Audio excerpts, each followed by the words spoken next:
नमस्कार मैत्रिणींनो, स्वागत आहे तुमचं अनिताज मराठी रेसिपीमध्ये। आज मी तुम्हाला माझ्या पद्धतीची भेंडीची भाजी करून दाखवणार आहे। चला तर मग आपण साहित्य बघून घेऊयात। इथे मी अर्धा किलो भेंडी स्वच्छ धुवून पुसून कापून घेतलेली आहे।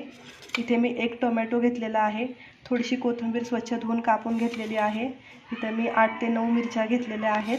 इथे मी 2 लसणाचे मोठे गड्डे सोलून घेतलेले आहेत आणि इथे मी जाडं मीठ घेतलेलं आहे। तर मैत्रिणींनो, इथे गॅस ऑन करून मी कढई गरम करायला ठेवलेली आहे। आता आपण त्याच्यामध्ये ही सगळी भेंडी टाकून घेणार आहोत आणि थोडासा गॅस मोठा करून ही भेंडी आपल्याला भाजून घ्यायची आहे। आपली भेंडी भाजते तोपर्यंत आपण इथे हिरवी मिरची, लसूण हे सगळं असं बारीक करून घेणार आहोत। मी इथं ग्लासामध्ये कुटून घेत आहे मैत्रिणींनो, तुम्ही खलबत्त्यामध्ये कुटून घेतलं तरीही चालेल, मिक्सरमध्ये कुटून घेतलं तरीही चालेल। थोडंसं जाडसर आपल्याला हे वाटून घ्यायचं आहे, हिरवी मिरची, लसूण वगैरे। हा लसूण पण टाकून घेत आहे आणि एक छोटा जिरी मोहरीचा चमचा जो असतो ना, त्याने मी जिरे पण टाकून घेणार आहे थोडेसे। आणि इथं आपल्याला चवीपुरतं मीठ। मैत्रिणींनो, इथं जाडं मीठ मी यासाठी वापरत आहे की आपली हिरवी मिरची आणि लसूण लवकर बारीक व्हावं, म्हणून मी वापरत आहे। तर आता आपण हे कुटून घेणार आहोत। तर आपल्याला हे कुटता इथं आपल्याला भेंडी पण हलवत राहायचं। भेंडी भाजताना अगोदरच तेल घालायचं नाही, थोडीशी भेंडी भाजल्यानंतर तेल टाकायचं आहे आपल्याला। तर मैत्रिणींनो, बघू शकता आपली भेंडी पण इथं भाजून झालेली आहे आणि आपलं हे वाटणही याच्यामध्ये छान असं ग्लासामध्ये जाडसर कुटून झालेलं आहे। आता आपण भेंडीमध्ये थोडंसं तेल टाकून घेणार आहोत आणि ह्या तेलावरती 1-2 मिनिटं आपण छान भेंडी परतून घेणार आहोत। तर भेंडी आपली छान परतून झालेली आहे।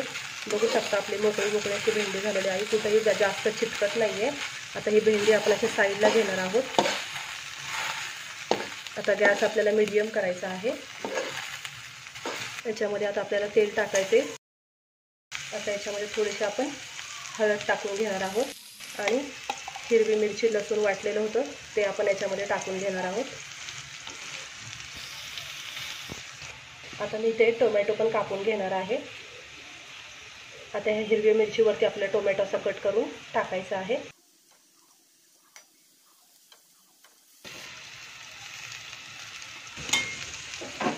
आता आपल्याला ही भेंडी अशी सगळी झाकायची आहे टोमॅटोवरती आणि हिरव्या मिरचीवरती।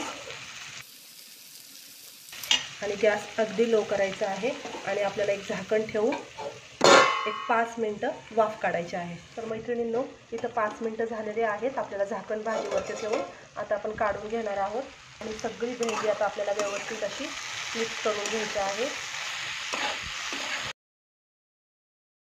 बघू शकता तुम्ही, कुठेही भाजी आपल्याची चिकट झालेली नाही आहे। आपली हिरवी मिरची, लसूण छान असं तेलामध्ये परतलं गेलेलं आहे आणि टोमॅटो पण छान परतला गेलेला आहे। आता आपली भाजी मिक्स करून झालेली आहे। त्याच्यामध्ये आपण 1 चमचा शेंगदाण्याचं कूट घालणार आहोत। तुम्हाला आवडत असेल तर घाला, नाही घातलं तरीही चालेल, तशी ही भाजी खूप छान लागते। आता थोडीशी कोथिंबीर घालणार आहे आणि परत एकदा मिक्स करून घेणार आहोत। थोडासा गॅस मोठा करायचा। आता भाजी अशी छान परतून घ्यायची आणि झाकण झाकायचं आणि अजून 1-2 मिनिटं थोडंसं मीडियम गॅसवरती आपल्याला वाफ काढून घ्यायची। तर आपण मीडियम गॅसवरती 2 मिनिटं भाजी झाकून ठेवली होती। आता आपण पुन्हा एकदा भाजी खोलून घेतोय। थोडा मोठा गॅस करून भाजी परत एकदा आपण हलवून घेणार आहोत। आता आपली भाजी तयार आहे।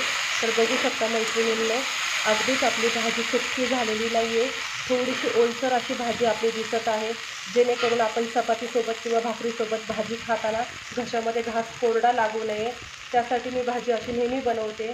तुम्ही पण अशी भाजी बनवून बघा। तर इथं आपली भाजी तयार आहे मैत्रिणींनो। मी इथे एका प्लेटमध्ये भाजी सर्व केलेली आहे।